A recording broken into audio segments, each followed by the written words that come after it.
So for this assignment, we're supposed to do something to demonstrate our understanding of choral and paired reading. So I thought, what better way to do that than to actually apply it? So what I've done is I've actually recorded videos of my own kids in both choral and paired reading settings.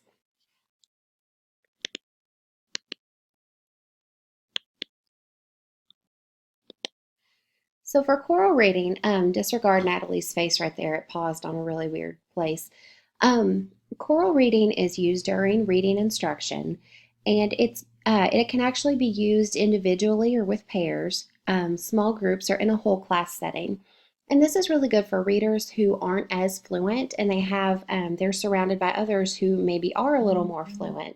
So it helps them get that practice in, but it takes the pressure off of them. So in my example, there's Natalie and Carter. Well, she's actually Queen Elsa today.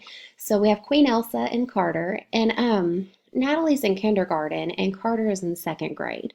So the story that they're reading is actually one of Natalie's decodable readers from her kindergarten class. So that's at instructional level for her. But she's getting better, but she has the support of Carter, who is a very fluent reader. And so here they are reading together. Okay, you two. So we are going to practice choral reading. Reading together. It's reading together. Yes, it is. And how we're going to start is I'm going to give you all an example of how I want you to sound when you're reading. So follow along with your fingers. Natalie, you've got the book. Carter, you've got the paper. So follow along. Who am I? Now, why does it sound like that? Because it's asking you a question. Yeah, it's asking you a question. Exactly. And our voices change when we ask a question, don't they? They sound different? Mm-hmm. All right, so on the inside, Carter, yours is the second line. I don't have an inside. Yours is the second line. Yeah. I am Anne. I am Anne. I am Ben. I am Ben. All right, so you guys can do that, right? Yeah. All right, so we're going to start at the very beginning, and we're going to read together. So Natalie, go to your title page. I don't have a title. I'll go up to the top. All right, all together at the same time. Are we ready? Who am I? Good. Next. Hang on. Natalie, open your book. Oh, goodness. Oh, goodness. All right, ready? I am Anne. I am Ben. Hang on just a second. Let Natalie turn her page. Okay, ready? I am Cam. I am Dot.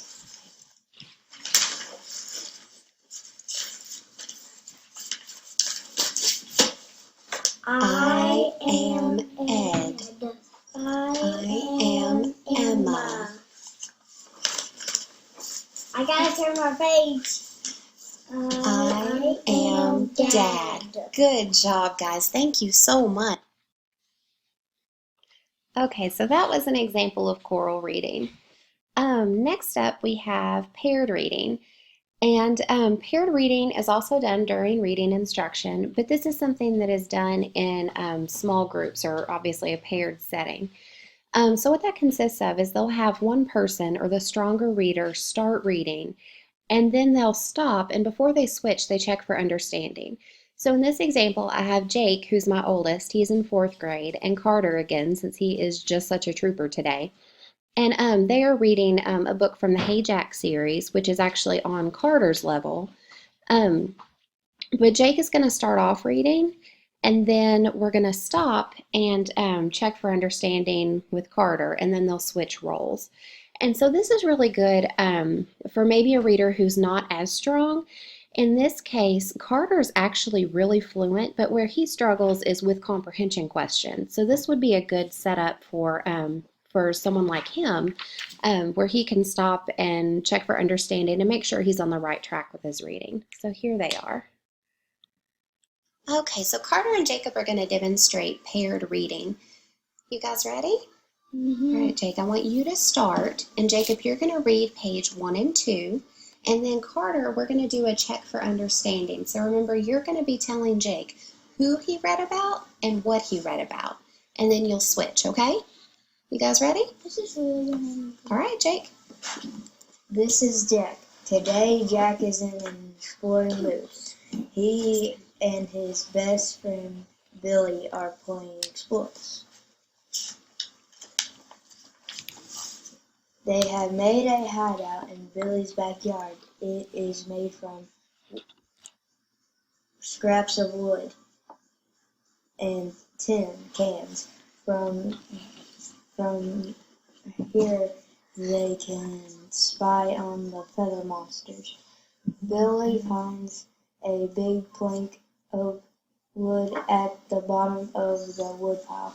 Hey, she says, let's make a bridge. All right, Carter. So who did Jake just read about?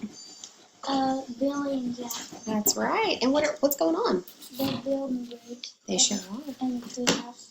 A hideout. A hideout. You're exactly right. All right, you want to pick up on page 3? Good idea, says Jack. He helps Billy lift one end of the plank into the roof of their hideout. They lift the other end into the chicken coop. It makes a very good bridge. Now we can creep up on the feather monsters without them seeing us, Billy says, grinning.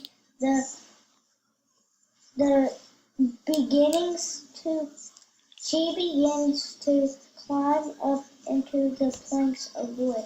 Good job. Now, Jake, who did Carter just read about? Billy and Jack climbing up something.